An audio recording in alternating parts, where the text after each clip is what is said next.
Welcome to the predicted starting 11. Saints host Manchester United at St Mary's, 3 o'clock kickoff on Saturday afternoon. Let's get into the team. First up then in the nets then has to be Fraser Forster, and I've been saying it on repeat every single week. There's not enough competition, but credit to Fraser Forster. Last weekend made 2 key saves to keep us in the game at Selhurst Park, and give him credit where it's due. Palace could have got something from that game had it not been for an unusual and, as always, unorthodox Fraser Forster. Into defence and starting off at right back, playing a 4-2-3-1, starting with Cedric Soares in at right back, undoubtedly our number one, and we've seen Cedric and Bertrand on the other side, giving us a bit of width, using the overlapping runs, and hopefully he can utilise that once again, crossing the balls from deep. Cedric to start on Saturday. Now into the centre-back pairing. I couldn't decide on this, so I put the vote out on Twitter, and you guys have voted in your numbers, and overwhelmingly you have answered my call of which is your preferred centre-back combination, and 64% of you have gone for Virgil Van Dijk and Wesley Hoedt. Now I'm going to go with that selection, and I believe that is our strongest selection. However, Pellegrino did mention in his conference that Van Dijk will be assessed on Friday, so it remains to be seen whether he gets a start. But with the calibre of Manchester United coming to town, scoring goals for fun, we need Virgil Van Dijk to be on his A game to even stand a chance of conceding, less than a cricket score. And on to Wesley Hoedt then. Now, he had an excellent game at Selhurst Park, in my opinion.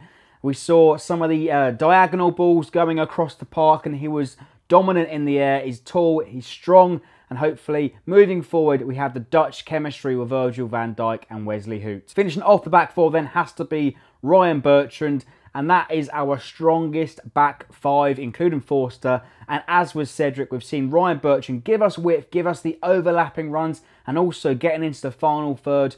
Ryan Bertrand will certainly play on Saturday. Now into midfield, again there's been discussion on which formation we should play, but for this one I'm going to have the 2 holding midfielders. First of all, Mario Lemina was absolutely brilliant against Crystal Palace at the weekend, bouncing players off his shoulder, looking strong, looking quick, great with both feet, and hopefully he'll be up for that once again against Man United. And alongside Lemina then, complementing each other, has to be Oriol Romeu. Again, like the rest of the squad so far, those two, that combination in midfield, that anchor, is the best combination we have in the centre of the park. Into the attacking midfield then, on the right-hand side, starting with Dusan Tadic. Now, he's naturally left-footed, but he started on the right against Crystal Palace, and for me, he was influential. So for that reason, he will stay in the squad. He's had his critics, but hopefully he can be another influence in the game against Man United. And moving across the park into the number 10 position, then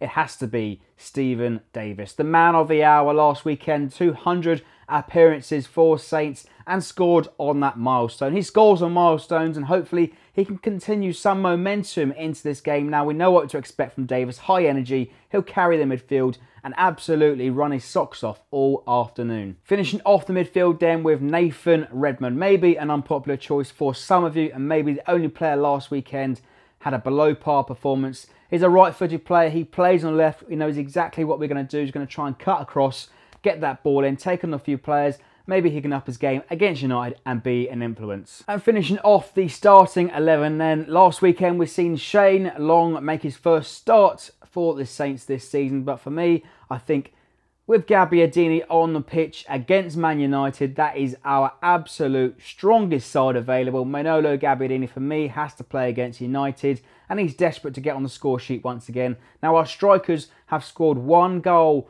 from open play this season, with that being Manolo Gabbiadini, but the challenge that he has is getting in that box and being physical with the likes of Bailly and Jones, who will be very, very strong. And Gabbiadini, get the balls to him, give him the service. He's been starved. Hopefully, Gabby can get on the score sheet and score once again against United at the weekend. I'll finish off then with my prediction. Now, this has got to be the biggest challenge of the season so far. United scoring goals for fun, and the challenge will be to keep Lukaku and co quiet, get Van Dijk and Hoedt working together. And the challenge personally for Van Dijk is to win back some of the fans and impress on his return since the whole summer saga. But I have to stay relatively confident, and the fact that he can score a goal and I think United will score as well. So that being said, if you want to put a bet on, you can get 6-1 with a Saints 1, Manchester United 1 at St Mary's on Saturday afternoon. That wraps it up then for my predicted starting 11. Let me know what you think of the team in the comments below. Did you miss out on the Twitter vote? Let me know your thoughts in below. But as always, leave us your likes, your comments and subscribe for more.